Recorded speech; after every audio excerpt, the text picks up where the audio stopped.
बुधवार महिला दर्शकों के लिए खास शो में होंगे महिलाओं के साथ सवाल जवाब। बाजार में गिरावट, एसआईपी बढ़ाएं या बंद करें, लंबी अवधि के लिए एलएसएस कितना कारगर साबित होगा, लोन का रीपेमेंट करें या अपनी एसआईपी की राशि बढ़ाएं, तमाम स्ट्रैटेजीज पर लेंगे हमारे एक्सपर्ट से सलाह। और आज हमारे शो में लगेगी एनपीएस की पाठशाला। बाजार गिरने पर एनपीएस निवेश की स्ट्रैटेजी में क्या बदलाव करने की ज़रूरत है, एनपीएस में पेंशन फंड में कितना रिटर्न मिलता है, एनपीएस कैसे बन सकता है रिटायरमेंट के लिए आपका सबसे पसंदीदा निवेश का विकल्प। और साथ ही इस शो में हम करते हैं आपकी पूरी फाइनेंशियल प्लानिंग। और जब बात होती है फाइनेंशियल प्लानिंग से कार्ड, लोन रीपेमेंट तक के आपको स्ट्रैटेजीज, रणनीति जो है दिलाई जाती है एक्सपर्ट्स के जरिए। तो अपने सवाल आप हमें व्हाट्सएप पर पूछ सकते हैं। व्हाट्सएप का नंबर नोट डाउन कर लीजिए 9619873567। और अगर आप चाहें तो सोशल मीडिया के तमाम प्लेटफॉर्म्स और ख़ासतौर से अगर आप हमें यूट्यूब पर फॉलो करते हैं तो कमेंट बॉक्स पे अपने सवाल डाल दीजिए और हम आपकी फाइनेंशियल प्लानिंग कराएंगे हमारे शो में लाइव एक्सपर्ट्स के जरिए।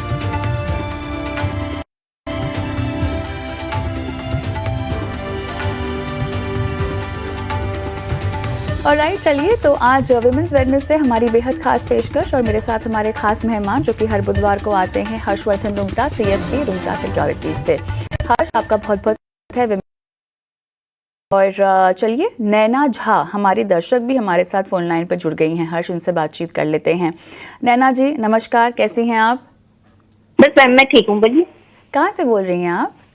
मैम बड़ौदा, गुजरात। आपकी आवाज़ बहुत प्यारी है मैम। मैम आपकी भी आवाज़ बहुत लो आ रही है।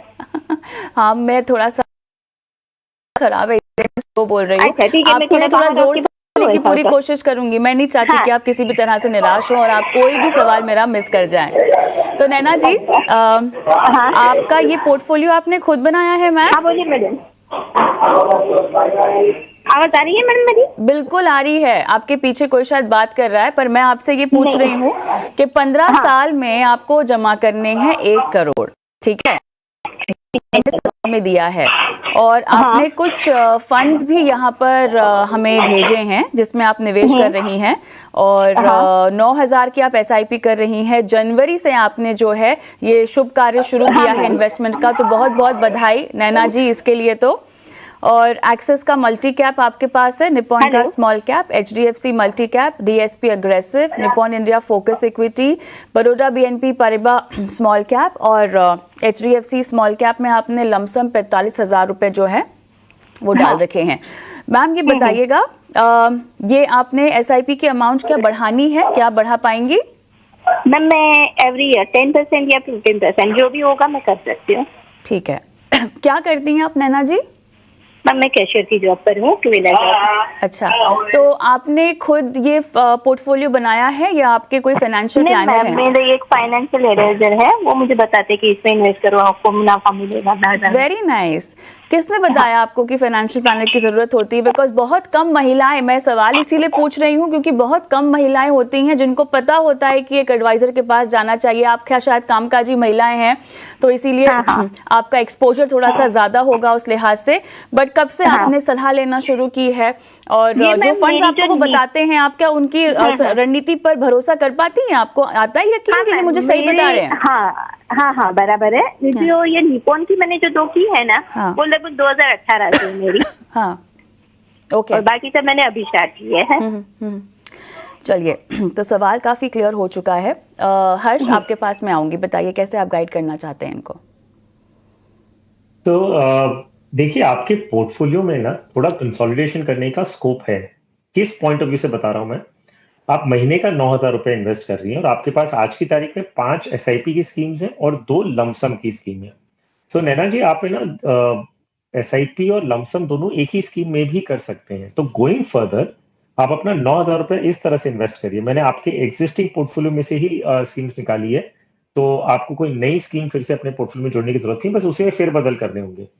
तो एचडीएफसी मल्टी कैप में 3,000 रुपया करें, जहां पे आप आज की तारीख में 1,500 करेंगे, उसको बढ़ा के डबल कर दें। Nippon India focus equity fund में 3,000 और एचडीएफसी स्मॉल कैप में 3,000। आपके पास निपॉन स्मॉल कैप है, वो भी अच्छी स्कीम है, कोई दिक्कत नहीं उसमें। लेकिन अगर हम निपॉन स्मॉल कैप और निपॉन फोकस्ड फंड एक ही फंड हाउस के रखते हैं, तो शायद आपको इन्वेस्टमेंट स्टाइल जो है वो लगभग सेम मिले। तो इसके लिए मैं आपको एचडीएफसी स्मॉल कैप दे रहा हूँ। उसमें आपके पास एक लमसम के रूप में ऑलरेडी इन्वेस्टमेंट है, तो उसी स्कीम में आप एसआईपी भी एडिशनली शुरू कर दीजिए। आपको और कोई दूसरी स्कीम जोड़ने की जरूरत नहीं है। सिर्फ 3 स्कीम रखिए आपके जो 3 इन्वेस्टमेंट्स हैं उसके लिए।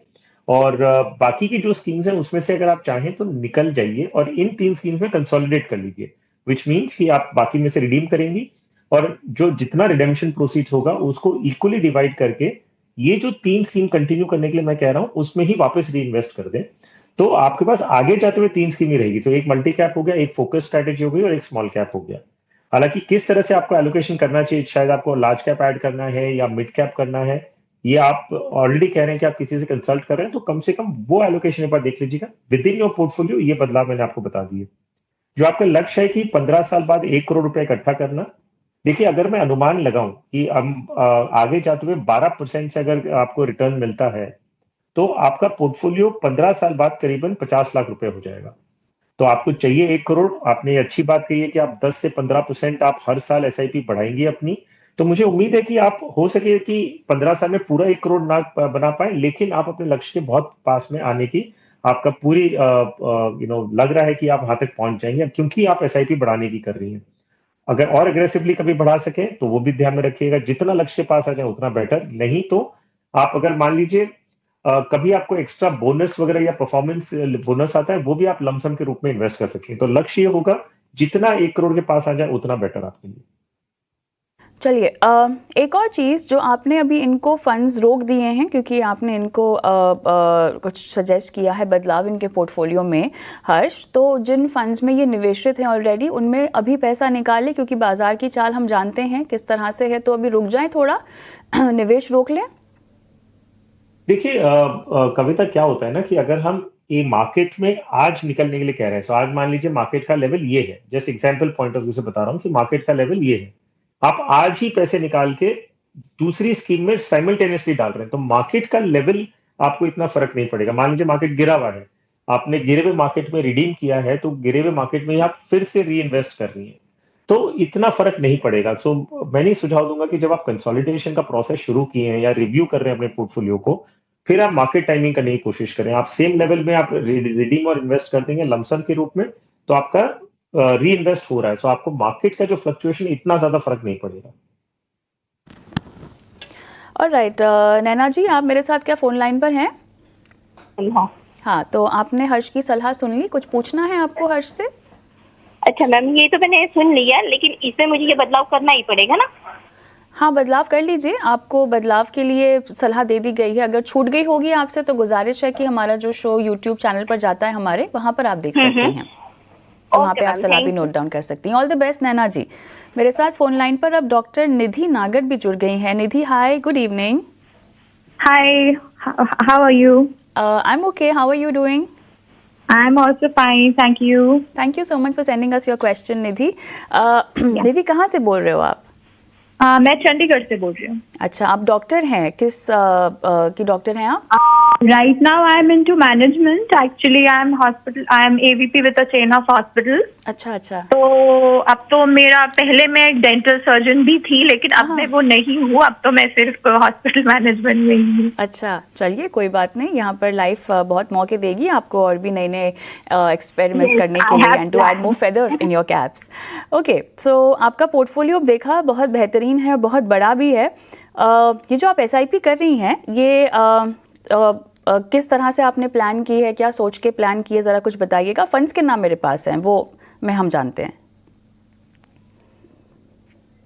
मैं मैसेज में भी, क्वेश्चन में भी पुट अप किया था। हाँ। ये जो फंड्स हैं इनको डेफिनेटली, जिनमें अब जो मैं 2000 के आसपास जहाँ पर दिख रहा है, जैसे निपॉन का स्मॉल कैप है या ये फंड्स हैं, तो मे बी इनको मैं कंसोलिडेट करके दूसरे उसमें ले जाने के प्लान में ही थी। और दूसरा मेरा जो गोल है वो ये है कि मुझे 10 इयर्स पर 3 करोड़ जाना है, और जब 2038 के around somewhere I want to be like completely financially free, ताकि बस मैं तब सिर्फ जो मैं करना चाहती हूँ वही करूँ।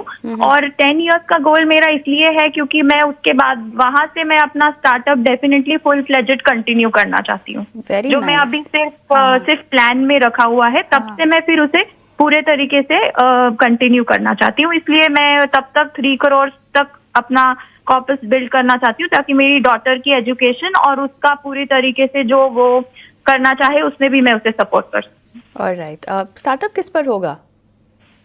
पार्डन? स्टार्टअप जो आप प्लान कर रही हैं वो किस पर होगा? स्टार्टअप मेरी कंसल्टिंग फर्म तो डेफिनेटली होगी, और उसके अंदर मैं कुछ हेल्थ केयर में ही, जैसे होम हेल्थ केयर और दूसरे मेरे एस्पेक्ट्स हैं जो मैं because I am into this GSK Women 10K Women Program Alumni also with IIM Bangalore, तो मैं डेफिनेटली वहाँ से उसे भी कंटिन्यू करूँगी। Very nice. आई थिंक आज हमारा लकी डे है। आप जैसी महिला निवेशक ने हमें सवाल पूछा आपने शो पर। देखिए, अपनी जर्नी भी आप बता रही हैं, आपका सफ़र बता रही हैं, और आपकी आवाज़ में जो कॉन्फिडेंस, क्योंकि आवाज़ ही है जो मैं सुन सकती हूँ, उससे तो यही लगता है कि आप न सिर्फ एक कामयाब वुमेन एंटरप्रेन्योर बनेंगी, बल्कि एक स्मार्ट निवेशक भी बनेंगी। और हम आपकी हेल्प कर पा रहे हैं इस सफ़र में। इसका मौका हमें देने के लिए आपका बहुत बहुत धन्यवाद। हर्ष, अब आप बताएं कैसे आप हेल्प करना चाहेंगे डॉक्टर निधि को? वेल, डॉक्टर निधि, आपसे बात करके बहुत अच्छा लगा, आपके बारे में सुन के अच्छा लगा। वेल, आपको इन्वेस्टमेंट स्टैंड पॉइंट से आपकी जो प्रोफाइल समझ में आती है वो ये कि आप एकदम हैंड्स ऑन है। आप चाहती हैं कि सब चीज का कंट्रोल, आपको नॉलेज है, समझ है, डिफरेंशिएटिंग आपको एबिलिटी है कि कोई सही गलत के बीच में आप अलग फर्क कर सकें। तो ये इंटेलिजेंस जो है बहुत अच्छा है। लेकिन कई बार क्या होता है ना, जब आप जो फील्ड के होते हैं वहां पे आपकी एक्सपर्टीज होती है, और बाकी जगह पे ना इंफॉर्मेशन हम सुन तो लेते हैं, उसका इंटरप्रिटेशन करके उसको कैसे इंप्लीमेंट करना, वहां पे कई बार हम थोड़ा कंफ्यूज हो जाते हैं। आपके पोर्टफोलियो में मैं देख रहा हूं कि 20 आपकी एग्जिस्टिंग स्कीम्स हैं और आप 3 नई जोड़ने की सोच रही हैं। वेल, इन्वेस्टमेंट्स के लिए मैं आपको एक चीज बताऊं कि बेस्ट रिजल्ट्स इन्वेस्टमेंट्स का कब मिलता है, जब पोर्टफोलियो एकदम सिंपल हो एंड वो उसको माइक्रो मैनेज ना करना पड़े। अभी जो मैं आपका क्वेश्चन देख रहा हूं, आपकी जो क्वेरी है, उसमें आपने बहुत सारी चीजों को एड्रेस करने की कोशिश की है। तो हो सकता है ये सारी चीजें जो आप अपनी इतनी सारी चीज करने की सोच रही हैं, वो सिंपल सी एक चीज करने से हो जाए।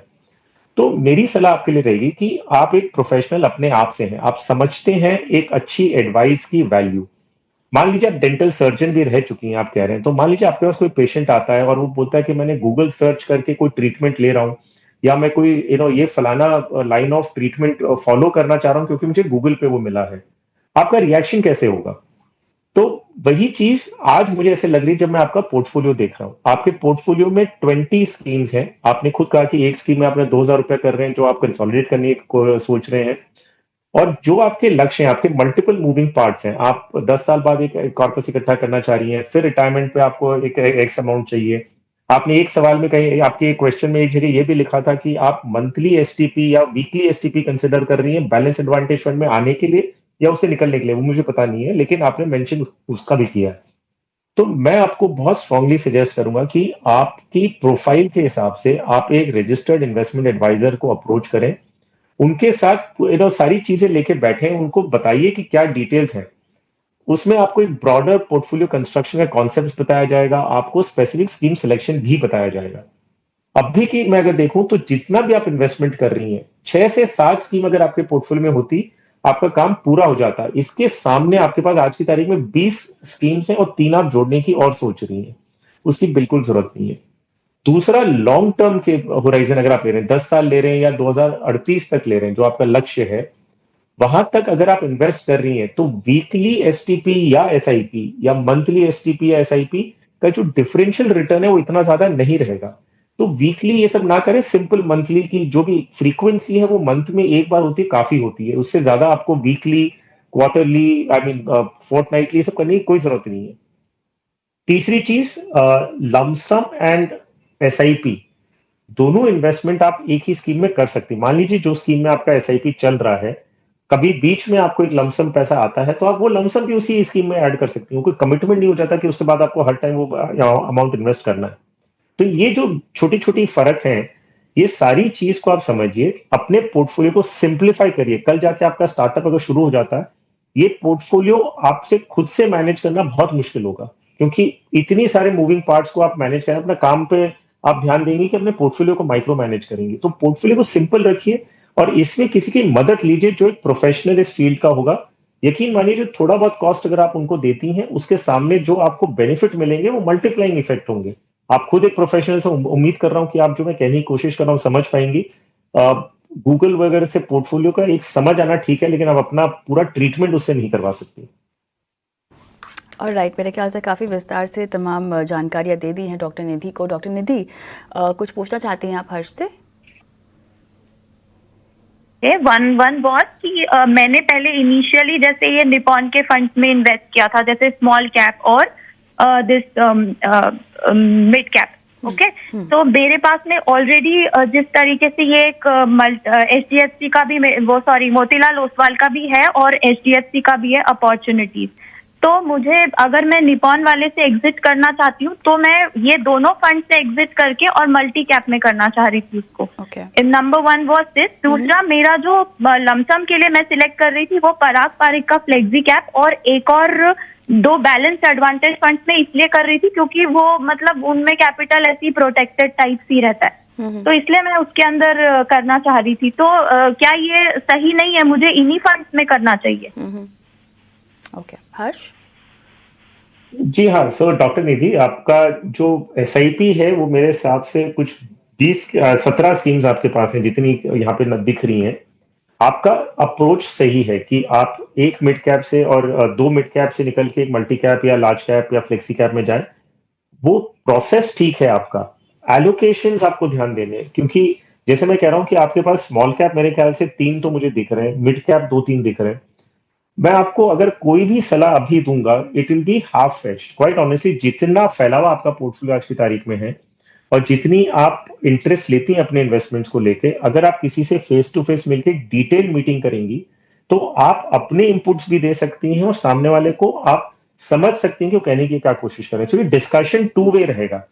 और ये मीडिया के थ्रू, जैसे हम ये शो पे जो बात कर रहे हैं, हम डिटेल में पूरी डिस्कशन कर नहीं पाएंगे, और जब तक हम डिटेल में बात नहीं करेंगे आपको सेटिस्फैक्शन मिलने नहीं वाला, क्योंकि आप एक ऐसी इन्वेस्टर हैं जो आज तक माइक्रो मैनेज अपना पोर्टफोलियो की है।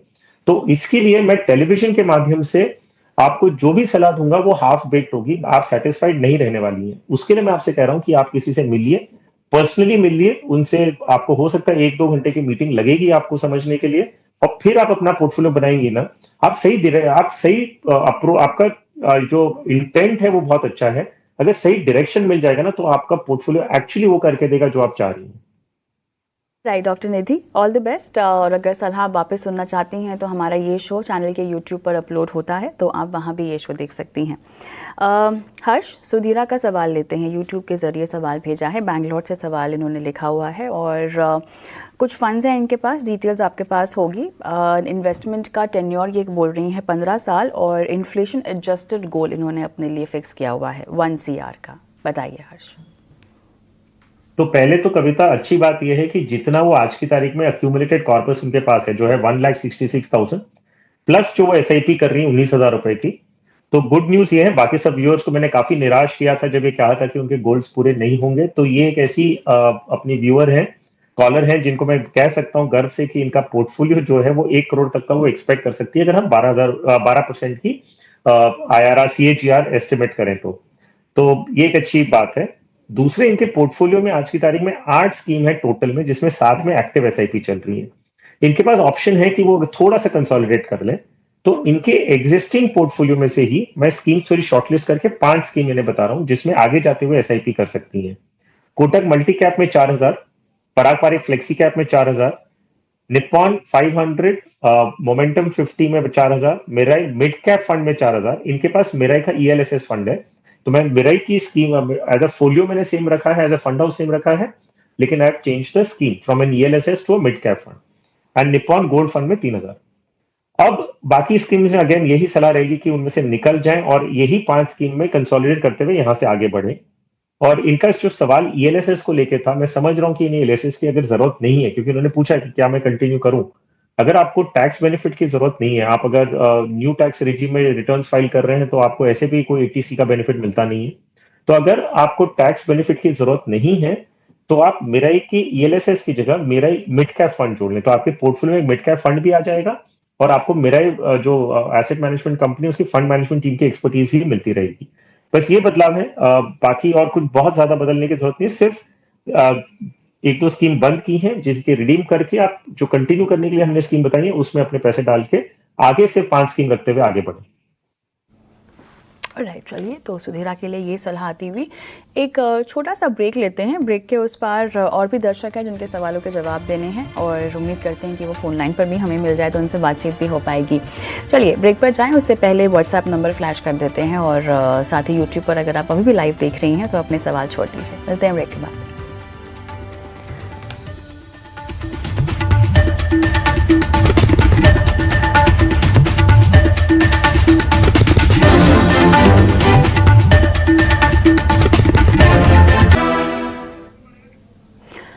Welcome back. आप देख रहे हैं बनो अपना फाइनेंस मिनिस्टर और आज विमेंस वेडनेसडे हमारी बेहद खास पेशकश जो हम लेकर आए हैं और महिला निवेशकों के सवालों के जवाब हम दे रहे हैं। हर्षवर्धन रुंगटा मेरे साथ बने हुए हैं इस पेशकश में। और हर्ष, अगला सवाल हम जया का लेंगे और इन्होंने साउथ कोरिया से अपना सवाल हमें भेजा है। बहुत कोशिश कर रहे हैं कि ये हमें फ़ोन पर मिल जाए पर बातचीत नहीं हो पा रही है, लेकिन डिटेल्स देखिए इन्होंने हमें भेज दी है। और इन्होंने 25,000 की SIP की है। टाटा का स्मॉल कैप है, मुतला लोसवाल मिड कैप, आईसीआईसीआई प्रू का ब्लू चिप है, Nippon India multi cap, HDFC flexi cap है। 15 साल में 2 करोड़ ये कह रही हैं कि ये जमा करना चाहती हैं, 10% से स्टेप अप भी करना चाहती हैं और 5,000 रुपीज़ सुकन्या समृद्धि में भी इन्होंने लगाए हुए हैं। तो हालांकि इन्होंने लिखा हुआ है कि ये शायद फ़ोन पे बातचीत नहीं कर पाए, लेकिन फिर भी हमारी कोशिश रहेगी कि ये हमें फ़ोन लाइन पर मिल जाए। बहरहाल हर्ष, बताइएगा फंड्स आपको कैसे लगते हैं और इनका टारगेट अचीवेबल है या नहीं? शायद निवेश बढ़ाने की ज़रूरत होगी जो कि ये शायद समझती भी हैं। राइट, सो कविता, अगर हम इनका पोर्टफोलियो देखें ना तो बहुत अच्छी तरह जुडिशियली इन्होंने अपना पोर्टफोलियो बनाया है। उसमें हर एक कैटेगरी में इन्होंने एक्सपोजर लिया है, इन्वेस्टमेंट भी एलोकेशन ठीक है। तो इनके एग्जिस्टिंग पोर्टफोलियो में सिर्फ एक बदलाव करने के लिए कहूंगा। एलोकेशन वाइज सब ठीक है, स्कीम्स भी ओवरऑल ठीक है, सिर्फ एक बदलाव बोल रहा हूं मैं कि Motilal Oswal mid cap fund की जगह वो White Oak mid cap fund या तो कोटक इमर्जिंग इक्विटी फंड ले लें, कोई भी एक, उन्हें और स्प्लिट करने की जरूरत नहीं है। और जो स्कीम्स कंटिन्यू नहीं करेंगी उसमें से अगर ये चाहे फिलहाल मोतीलाल में बने रहे, निकालने की जरूरत नहीं है। बाकी स्कीम्स इनकी ठीक है, तो उसमें कोई दिक्कत लग नहीं रही है। तो जैसे मैंने कहा कि सिर्फ एक बदलाव पोर्टफोलियो में दिया है, वो भी फ्रेश SIP के लिए। एग्जिस्टिंग इन्वेस्टमेंट्स को निकाले ना, उसमें ही बने रहे। जो मोतीलाल मिड कैप फंड है उसकी जगह पे या तो ये वाइट ओक या तो कोटक इमर्जिंग इक्विटी फंड का मिड कैप फंड ले ले। तो ये इनके लिए सलाह रहेगी। जहां तक इनकी टारगेट्स का सवाल है, ये सालाना अपना इन्वेस्टमेंट बढ़ाना भी चाह रही है, तो मुझे पूरा कॉन्फिडेंस है कि ये 2 करोड़ का जो लक्ष्य इनका ये पूरा कर लेंगी आगे जाते हुए।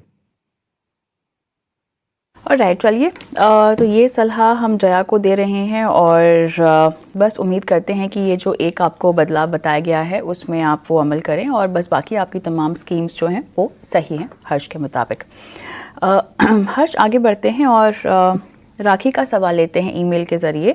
10 साल के लिए इन्हें इन्वेस्ट करना है, कह रही हैं 5,000 रुपये से ही शुरुआत करना चाहती हैं हर महीना, और कौन से फंड्स और किस तरह की अप्रोच आप इनको रेकमेंड करेंगे? बहुत इंटरेस्टिंग सवाल है राखी, कॉन्ग्रेचुलेशंस, आपने इन्वेस्टमेंट जर्नी की शुरुआत की है अपनी।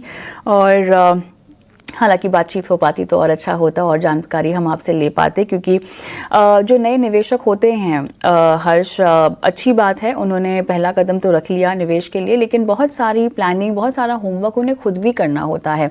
और इस तरह के बाज़ार में जहां पर अब हम उतार चढ़ाव बहुत एक्सपीरियंस भी कर रहे हैं, इससे पहले के कुछ साल हमने देखा कि बाज़ार एक तरफा चल रहा था, कहीं ना कहीं इन्वेस्टर के जहन में उसी तरह के रिटर्न्स की उम्मीद होती है और इस तरह का उतार चढ़ाव देखकर शायद वो थोड़ा सा डिमोटिवेट भी हो जाते हैं। बट राखी जैसे नए निवेशकों को जो पहली बार इन्वेस्ट कर रहे हैं, आप क्या सलाह देंगे? बिफोर इन्वेस्टिंग आप ये सब काम होमवर्क के तौर पे पहले कर लीजिए। तो पहली चीज तो आप एक टाइमलाइन तय करें। जो राखी के केस में अच्छी बात है कि उन्होंने कह दिया कि वो 10 साल के लिए इन्वेस्ट करना चाहती है। सो टाइमलाइन डिसाइड करें कि आपको कितने समय के लिए इन्वेस्ट करना है, क्योंकि प्रोडक्ट चेंज हो जाता है। अगर आप शॉर्ट टर्म के लिए इन्वेस्ट कर रही हैं तो जो एक डेट प्रोडक्ट्स होंगे मान लीजिए, अगर आप लॉन्ग टर्म के लिए कर रही हैं तो इक्विटी आएगा, मीडियम टर्म के लिए है तो हाइब्रिड फंड आएंगे। तो कई निवेशक कभी आते हैं और कहते हैं कि मुझे 5,000 रुपए इन्वेस्ट करना है, बेस्ट स्कीम बताइए। तो बेस्ट स्कीम किस पीरियड के लिए, बेस्ट स्कीम होती क्या है, वो आपकी प्रोफाइल को मैच होनी चाहिए, आपके टेम्परामेंट को समझ में आना चाहिए, आपकी नॉलेज मार्केट को लेकर कितनी है, वो सारी चीजों को ध्यान में रखना रहता है। तो पहले तो यस, आप एक टाइमलाइन तय करें कितने समय के लिए करना है। दूसरा, आप रिस्क प्रोफाइल समझिए कि कोई भी प्रोडक्ट में आप इन्वेस्ट करते हैं, मान लीजिए एसआईपी की आपने बात की, कि हम शुरू करते हैं एसआईपी ये कह के कि मुझे पता है मार्केट ऊपर नीचे करेगा, कोई प्रॉब्लम नहीं है। लेकिन जब एक्चुअल में आपके पोर्टफोलियो में वैल्यू जब 20, 30, 40% गिरती है ना, तब ये बातें याद नहीं आती लोगों को। तब ये होता है कि नहीं, मार्केट बहुत गिर गया, मैं घबराहट हो रही है, मैं निकल जाऊं मार्केट से, फलाना। तो पहली बात समझिए कि जब आप एसआईपी के जरिए निवेश कर रहे हैं, इक्विटी मार्केट में अगर निवेश कर रहे हैं, तो ये मार्केट ऊपर नीचे करने वाला है। वो सिर्फ एक तरफा 15-20% से हर साल 10 साल तक नहीं बढ़ने वाला, ये होने ही नहीं वाला है। तो अगर ये नहीं होने वाला है, तो आप जब अपनी इन्वेस्टमेंट की जर्नी शुरू करते हैं, तो ये मान के चलिए कि अगले 10 साल में हो सकता है कि 4 या 5 साल ऐसे होंगे जहां आपको एकदम फ्लैट रिटर्न मिलेगा, मार्केट कहीं नहीं जाएगा, बस आप इन्वेस्ट कर रहे हैं, आपको दिखेगा कोई रिटर्न आ ही नहीं रहा है। 2-3 साल ऐसे होंगे कि जब मार्केट एक्चुअली गिरेगा भी, तो जो आपका इन्वेस्टमेंट अमाउंट है उससे भी कम आपको अचानक दिखने लग जाएगा। तब आप अपने आप से पूछेंगे कि यार, मैं 5 साल से तो मैं इन्वेस्ट कर रहा हूँ, नेगेटिव रिटर्न हो गया, मुझे माइनस मिल रहा है, इससे अच्छा तो मैं फिक्स डिपॉजिट कर लेता, वहां कम से कम 6-7% गारंटीड रिटर्न तो है। तो ये सारे ख्याल आपके पास आएंगे। और इन 10 साल में सिर्फ 1, 2 या 3 साल ऐसे होंगे जहां आपको एक्चुअल मार्केट ग्रोथ देगा। और ये 2-3 साल जितने भी आने वाले हैं, यही आपका टोटल एवरेज रिटर्न जो है 12 से 15% के आसपास ले आएगा। तो आप कौन सा वो 1, 2 या 3 साल होने वाला है, इन 10 साल में किसी को नहीं पता। तो हम एज एन इन्वेस्टर क्या कर सकते हैं, हम एक लगातार 10 साल तक इन्वेस्ट करते रहे, पता नहीं कब वो 6 महीना ऐसा आएगा या 1 साल ऐसा आएगा जब मार्केट अचानक डबल हो जाएगा, फिर कोई ऐसा पीरियड आएगा जब वो गिर जाएगा, फिर ऐसा एक पीरियड आएगा कि फिर वो डबल हो जाएगा। तो ऐसे कौन से 1, 2 या 3 साल पूरे 10 साल में होने वाले, वो हमें नहीं पता। तो हम क्या कर सकते हैं, जो हमारे कंट्रोल में है वो क्या है, कि हमने तय किया है 10 साल के लिए इन्वेस्ट करना, तो हम शुरू करेंगे और 10 साल तक हम अच्छी स्कीम में इन्वेस्ट करके भूल जाएंगे। अब अगर आप 5,000 रुपए ही इन्वेस्ट करना चाह रही हैं, तो आपके पास मैं 2 चॉइस दे रहा हूं। एक आपके पास ऑप्शन है कि आप एक मल्टी कैप फंड लें। मल्टी कैप फंड क्या करता है आपके लिए, कि वो आपको मार्केट की लार्ज, मिड, स्मॉल सभी कैटेगरीज में एक्सपोजर दे देगा, 25% ईच, और बाकी का जो 25% है वो फंड मैनेजर अपने हिसाब से तय करेगा, जो मोटा मोटी लार्ज कैप में ही जाएगा। दूसरा आपके पास एक ऑप्शन है फ्लेक्सी कैप, जिसमें ऐसी कोई लिमिट नहीं है, ऐसी कोई रिस्ट्रिक्शन या कोई रूल नहीं है कि आपको लार्ज, मिड, स्मॉल कैप में तीनों में 25%, तीनों में इक्वल लगाना है, ऐसा कोई नहीं है। फंड मैनेजर को जहां अच्छे लगते हैं वहां वो उन कंपनियों में इन्वेस्ट कर सकते हैं। हो सकता है कि ज्यादा से ज्यादा पोर्टफोलियो लार्ज कैप का होगा या मिड एंड स्मॉल कैप कितना होगा, ये पूरा वो खुद तय कर सकते हैं। तो मैं आपको दोनों ऑप्शन दे रहा हूं, और दोनों के लिए मैं आपको एक एक स्कीम का सजेशन दे रहा हूं। कोई भी एक स्कीम लीजिएगा राखी, आपको एक मल्टी कैप, एक फ्लेक्सी कैप लेना है तो ठीक है, कर सकती है, लेकिन मेरी सलाह रहेगी कोई भी एक लीजिए। निप्पॉन इंडिया मल्टी कैप एक ऑप्शन है, और दूसरा है पराग पारिक फ्लेक्सी कैप। आप इन दोनों में से कोई भी एक स्ट्रैटेजी ले लीजिए, कि मल्टी कैप है कि फ्लेक्सी कैप। जितना मैं आपके बारे में समझ पा रहा हूं, और मैं एक आपको सुझाव दूंगा, तो आप एक फ्लेक्सी कैप से शुरू करें, जो पराग पारिक फ्लेक्सी कैप मैंने बताया है। अगर कहीं आपने सुन रखा है कि आपको मिड एंड स्मॉल कैप में भी एलोकेशन चाहिए ही चाहिए, तो फिर आप एक निप्पॉन इंडिया मल्टी कैप लीजिएगा। तो दोनों ऑप्शन मैं आपको दे रहा हूं, जहां आपको कंफर्ट लगे वैसे शुरू करें। बस ध्यान रखें, अगले 10 साल तक एसआईपी बंद नहीं करनी है, बस इतना ध्यान रखिए। आप 10 साल बाद यू विल सी कि आपका पोर्टफोलियो जो आप चाहती हैं वैसा रिटर्न आपको मिलेगा। चलिए आगे बढ़ते हैं और आखिरी सवाल लेते हैं हम पूजा का। और ये कह रही हैं कि इनको 11 साल में चाहिए 2 करोड़ रुपए, और इन्होंने कोटक का मल्टी कैप लिया हुआ है, मिरर का लार्जर मिड कैप है, मोतीलाल का मल्टी कैप है, और इनके पास मिरर का एलएसएस है, और एचएसपीसी का मल्टी कैप भी है इनके पोर्टफोलियो में। टोटल एसआईपी ये बोल रही हैं 17,000 की ये कर रही हैं। बाकी इसके अलावा और कोई जानकारी हमारे पास नहीं है। शायद इन्होंने जो है यूट्यूब पर अपना सवाल हमें भेजा है। तो अब बताइएगा हर्ष, फंड्स पर ही पहले 2 मल्टी कैप हैं, यहाँ पे चेंजेस की ज़रूरत होगी काफ़ी। या इनफैक्ट कविता, अगर हम देखें तो इनमें 3 मल्टी कैप फंड है, एक ईएलएसएस है और एक लार्जर मिड कैप है। तो यस पूजा, आपके लिए सुझाव ये रहेगा कि थोड़ा पोर्टफोलियो कंसोलिडेट कर सकती हैं आप एक ही मल्टी कैप रखिए, क्योंकि इतनी 3 मल्टी कैप की कोई जरूरत नहीं है। कोटक मल्टी कैप को आप रिटेन करें। HSBC and Motilal Oswal multi cap की जगह पे आप एक फ्लेक्सी कैप फंड अपने पोर्टफोलियो में जोड़ सकते हैं। तो आपके पास एक स्ट्रैटेजी ये हो जाएगी कि एक फ्लेक्सी कैप है, एक मल्टी कैप है, ईएलएसएस जो है वो ऑब्वियसली आप कंटिन्यू करेंगे, दूसरा लार्जर मिड कैप है। जो आप रिडीम करेंगे, जो HSBC और मोतीलाल ओसवाल मल्टी कैप है, इन दोनों में से आप रिडीम कर लीजिए और अपना पोर्टफोलियो को कंसोलिडेट करके जो आप कंटिन्यू करिए उन्हीं स्कीम्स में करिए। जो आपके टारगेट का बात था कि आपको 11 साल बाद 2 करोड़ रुपया चाहिए, तो वेल करंट आपका जो फंड वैल्यू है वो है 24 लाख रुपए जो आपने बताया, और 17,000 की आप SIP कर रही हैं। अगर हम इसे 12% से एक्सपोलेट करें कि भी आगे जाते हुए अगर ऐसा ही पोर्टफोलियो आपको ओवरऑल CAGR आपको अगर 12% मिलता है तो 11 साल बाद आपके पास 1 करोड़ 30 लाख रुपए होंगे। अगर 2 करोड़ का लक्ष्य है और पूरा करना चाहती है तो आपको SIP बढ़ा के 40,000 रुपया करनी होगी। आज कर सकती तो अच्छी बात है, नहीं तो धीरे धीरे कोशिश करिएगा जितना जल्द हो आप SIP की अमाउंट बढ़ाइए, ताकि आप अपने लक्ष्य के जितना करीब आ सकें उतना आपके लिए बेहतर होगा। तो फिलहाल थोड़े थोड़े चेंजेस हैं और you are otherwise on right track, सिर्फ थोड़ा कंसोलिडेट करिए जिस हिसाब से मैंने आपको बताया। चलिए, बहुत सारी अक्सर क्या होता है हर्ष, हम बात नहीं कर पाते दर्शकों से जिन्होंने अपने सवाल हमें भेजे हैं, और सीमित समय भी होता है हमारे शो पे जहाँ पे जितना मुमकिन हो सके हम उनको सही सलाह देने की कोशिश करते हैं, लेकिन जितना हो सके अगर वो फ़ोन लाइन पर नहीं है तो उनके बिहाफ पे हम उनको रणनीति बता देते हैं, स्ट्रैटेजीज बता देते हैं। अब ये तमाम दर्शक जिन्होंने भी सवाल पूछे हैं, आपके बताए गए सजेशंस के अलावा अगर इन्वेस्ट बढ़ा रही हो, अपना पोर्टफोलियो में कोई और फंड जोड़ना हो, वो स्थिति अगर इनके स्टेज में आए, इन्वेस्टमेंट स्टेज में आए, तो वो कैसे निर्णय ले? तो देखिए कविता, 2-3 जो बेसिक पॉइंट्स है ना उसे ध्यान में रखेंगे, सब कुछ ठीक हो जाएगा। तो बेसिक पॉइंट्स क्या है? एक मैंने राखी के सवाल में ऑलरेडी बताया कि SIP है, हम डिसकंटिन्यूएशन नंबर्स बहुत अलार्मिंग है आज की तारीख में। अभी अगर हम डेटा पॉइंट्स देखें तो SIP डिसकंटिन्यू बहुत कर रहे हैं लोग, और ये क्लियर सी बात है, दिखती सी बात है। डिसकंटिन्यू क्यों कर रहे हैं? क्योंकि मार्केट में वोलेटिलिटी है, मान लीजिए मार्केट गिर रहा है तो इन्वेस्टर्स अपनी SIP बंद कर रहे हैं। ये सबसे बड़ी गलती है। जब मार्केट गिरता है तब तो आप एक्यूमुलेट ज्यादा कर पाते हैं, उतने ही रुपए से आपको ज्यादा यूनिट्स मिल रही है। जब यूनिट्स आप कम भाव में एक्यूमुलेट करेंगे और मार्केट जब चलेगा तब और वो सारी यूनिट्स पे आपको प्रॉफिट होने लगेगा। सो एक बात है, प्लीज मार्केट की वैल्यूएशन या मार्केट की गिरावट को देखते हुए आप SIP ना बंद करें। दूसरी, जो टाइम होराइजन एक प्रोडक्ट को लगता है उतना लगेगा। अगर हम बोलते हैं कि इक्विटी म्यूचुअल फंड्स में 8 से 10 साल मिनिमम आपको इन्वेस्टेड रहना चाहिए, तब आप उसका सही मायने में फायदा उठा पाएंगे। तो 8 से 10 साल आपको रहना है।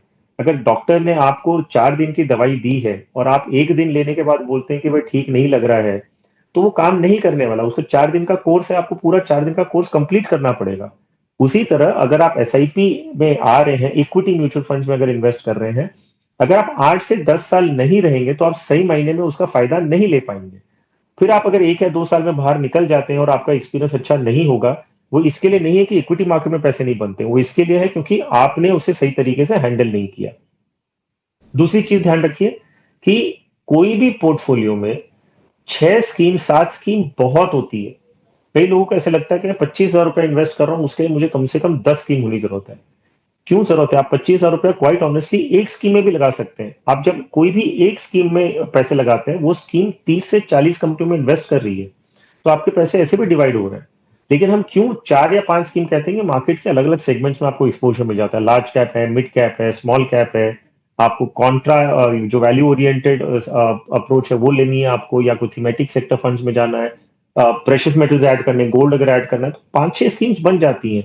लेकिन आप वैल्यू को देखते हुए कि 5,000 रुपए एक स्कीम में डालूंगा नहीं मैं, तो वो एक गलती का बात है। फिर आप ऐसे करते करते 15-20 स्कीम आपके पोर्टफोलियो में हो जाएगी, कोई रियल फायदा होने नहीं वाला। कहीं ना कहीं जाके आप एक जगह परेशान होंगे कि मैनेज करना मुश्किल है, तो आप उसका फायदा ले नहीं पाएंगे। तो बेसिक कॉमन सेंस इन्वेस्टिंग में आप उसे ओवर कॉम्प्लिकेट ना करें। लोग क्या करते हैं कि वो अपना काम वगैरह छोड़ के इन्वेस्टमेंट्स को मैनेज करना शुरू कर देते हैं। इन्वेस्टमेंट एक पैसिव प्रोडक्ट है। इन्वेस्टमेंट्स अगर आपको हेडेक दे रहा है तो फिर आपका पर्पस खत्म हो गया। आप इन्वेस्टमेंट पोर्टफोलियो ऐसा बनाएं कि ज्यादा ध्यान नहीं देना पड़े, वो एक अपनी तरफ से काम कर रहा है, आपकी वैल्यू क्रिएट हो रही है, वैल्यूएशन बढ़ रही है, वेल्थ क्रिएट हो रहा है। आप अपने काम में ध्यान दें। रोज सुबह हम देखेंगे कि सब अपने पोर्टफोलियो में लगे हुए हैं, तो ये तो पर्पस ही डिफीट हो गया। तो ये बेसिक चीजों को ध्यान में रखें। बहुत सिंपल है पैसे बनाना। जितना आप अगर अपने पोर्टफोलियो को देखोगे नहीं, जितना आप उसे छेड़ोगे नहीं, उतना ज्यादा वो अच्छा करेगा। तो बस ये बेसिक चीजों को ध्यान रखेंगे। As an investor you will make money, but conceptually जो करेक्ट है उसे फॉलो करना पड़ेगा। आप इधर से सुने उधर से सुने और रोज कुछ ना कुछ करते रहेंगे तो पोर्टफोलियो में कभी भी आपकी ग्रोथ नहीं होगी। एब्सोल्युटली, तो कुछ बुनियादी बातें जिनका ख्याल रखना होगा। इस तरह की सीख लगातार हम शो पर देते रहते हैं हमारे दर्शकों को। हर्ष, बहुत बहुत धन्यवाद, आपका समय निकाला और आज दर्शकों की फाइनेंशियल प्लानिंग की है। इसी नोट पर हम रुकते हैं छोटे से ब्रेक के लिए। ब्रेक के उस पार बात करने वाले हैं एनपीएस की। लगेगी एनपीएस की पाठशाला हमारे शो में, इस छोटे से ब्रेक के बाद।